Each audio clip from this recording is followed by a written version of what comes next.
Students, integration का एक important topic है एप्लीकेशन ऑफ इंटीग्रल, जिसमें हम लोग area bounded by curve find करने वाले हैं। अच्छा, ये जो टॉपिक है कम से कम बच्चों हमको 3 मार्क्स देने वाला है, तो इसलिए हम लोग इस पे थोड़ा सा वर्क अगर कर ले, अगर थोड़ा सा एफर्ट लगा ले, तो 100% 3 मार्क्स जो होंगे हम उसको गेन कर सकते हैं। तो इसके लिए देखिए हम शुरुआत क्या करेंगे। देखो बच्चों, सबसे पहले जब ये क्वेश्चन करना है आपको, तो इनका अगर आप ग्राफ बनाना जानते हैं तो ये क्वेश्चन बहुत ईजी हो जाता है। इसके लिए हमें ग्राफ, देखिए ये जो लाइन है ये लीनियर इक्वेशन है, ये लाइन को डिफाइन कर रहा है, और ये है एक कर्व को डिफाइन कर रहा है। ये जो लाइन है बच्चों, ये ओरिजिन से पास हो रही है, ये कर्व भी हमारा ओरिजिन से पास हो रहा है। तो देखिए इसका जो ग्राफ होगा वो कैसे बनने वाला है।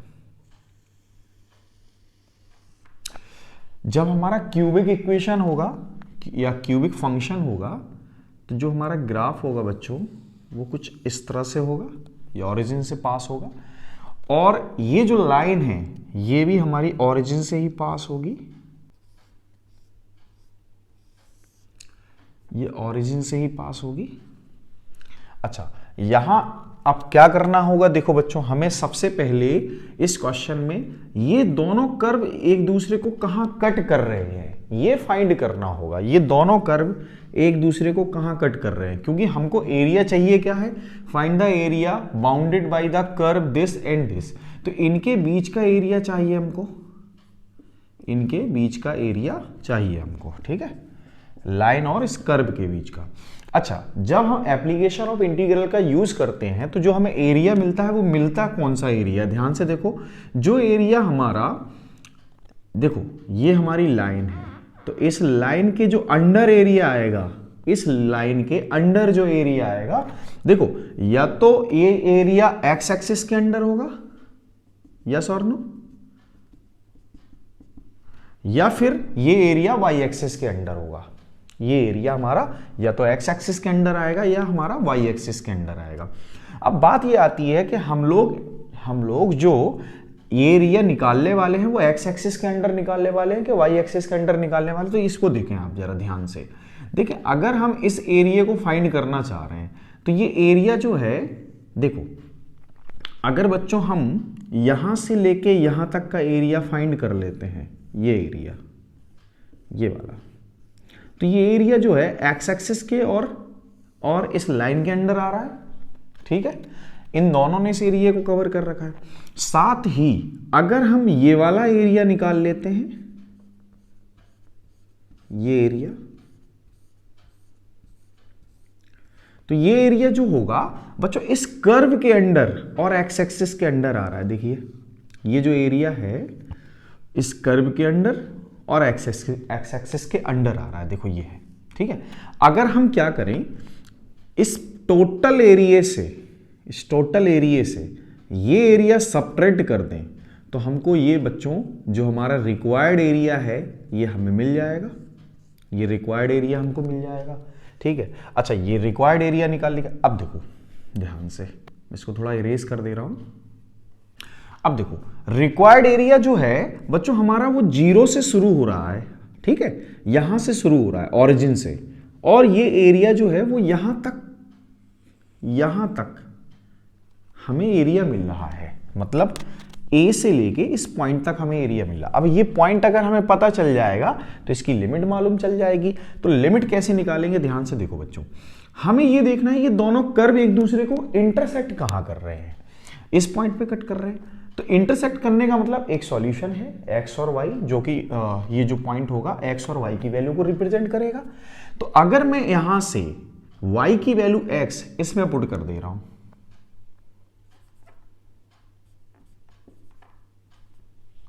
ठीक है, तो आप देख पा रहे होंगे यहां से हमको x minus x Q equal 0 मिलेगा। यहां से x कॉमन ले लेंगे तो 1 माइनस एक्स स्क्वायर इक्वल 0, तो एक तो मिलेगा x इक्वल 0, ठीक है बच्चों। और दूसरा, अच्छा बात ये आ रही कि x इक्वल 0 मिला क्यों, देखो ये दोनों लाइन और कर्व एक दूसरे को बच्चों देखो ओरिजिन पे भी कट कर रहे हैं, तो x 0 हो जाएगा तो y भी हमारा 0 हो जाएगा। अच्छा दूसरी बात, 1 माइनस एक्स स्क्वायर इक्वल 0, तो 1 is equal to x square, so x is equal to plus minus one. अच्छा, ये प्लस माइनस वन जो है बच्चों हमको ये दिखा रहा है कि देखिए इस लाइन ने इस कर्व को x इक्वल वन पे भी कट किया है और x इक्वल माइनस वन पे भी कट किया है, मतलब यहां भी कट किया है। ठीक है, अच्छा तो y क्या हो जाएगा बच्चों, जब x हमारा वन होगा तो y भी हमारा वन होगा। ठीक है, लेकिन हमको इस पॉइंट की जरूरत है, y की जरूरत फिलहाल अभी नहीं है। ठीक है, तो हम क्या करेंगे, अब हम जो एरिया निकालने वाले हैं, हमको लिमिट मिल गई बच्चों कि अगर हम जीरो से लेके वन तक का जो एरिया निकालेंगे, जीरो से लेके वन तक का जो एरिया होगा वो इस लाइन के अंडर आएगा, और यही लिमिट इस कर्व के अंडर भी काम कर रही है। देखो इस कर्व में भी यही लिमिट काम कर जाएगी। तो अब हमें एरिया निकालने के लिए क्या करना होगा बच्चों, ध्यान से देखो। सबसे पहले हमें क्या करना होगा, ये जो लाइन है और एक्स एक्सिस है, इनके अंडर एक रेक्टेंगुलर स्ट्रिप बनानी होगी जिसकी विड्थ कितनी होगी, dx होगी। अच्छा, तो इस लाइन के जो अंडर एरिया आने वाला है बच्चों वो क्या होगा, y dx। अच्छा, उसकी लिमिट क्या होगी, उसकी जो लिमिट होगी 0 से 1 होगी। ठीक है, अब हम क्या करेंगे, ये जो कर्व दिख रहा है, ये कर्व, इस कर्व के अंडर भी एक स्ट्रिप बनाएंगे हम लोग। अच्छा, उसकी भी विड्थ dx ही लेंगे। ठीक है, उसकी भी विड्थ हमें क्या लेनी है, dx लेनी है।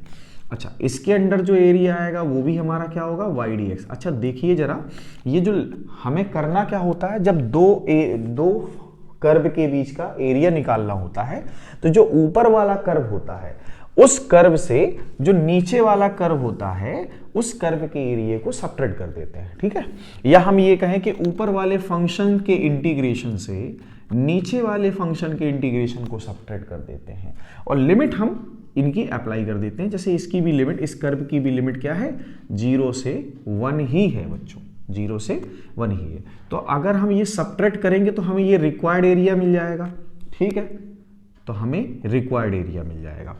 अच्छा, लेकिन बात ये आ रही है कि हमें एरिया ये भी चाहिए। तो बच्चों जितना एरिया ये है उतना ही एरिया ये है, तो एक्चुअल में रिक्वायर्ड एरिया जो होगा वो इनका क्या होगा बच्चों, डबल होगा। ठीक है, तो इंटीग्रेशन ऑफ 0 to 1, अच्छा किसका, y का। ये y जो है ये किसको एक्सप्लेन कर रहा है, किसको डिफाइन कर रहा है बच्चों, लाइन को। तो y इक्वल क्या था हमारा, x dx माइनस, और ये y किसको डिफाइन कर रहा है, एक्स क्यू को, यानी कि कर्व को।